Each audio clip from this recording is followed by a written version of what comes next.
Gates open, they're up and racing. Bombs, draws for your lead. Prince Larry running in second by the real amazing pace. Pick Taboom is on the outside, followed by Santiago. Devil in Disguise and Gold Asian is running at the tail of the field.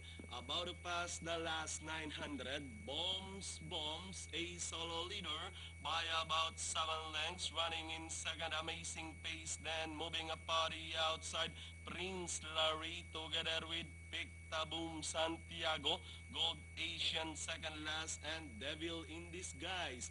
Past the last 600, this one, Bombs, still leading the field by 2.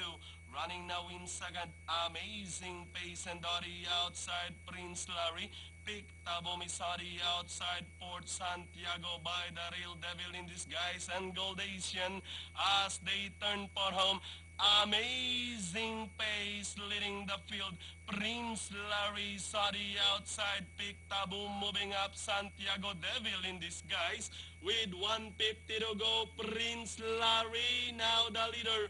Followed now by Amazing Pace. Santiago is on the outside. And finally, Prince Larry, Santiago, Amazing Pace, Pictaboom, Devil in Disguise, Gold Asian, and Bombs.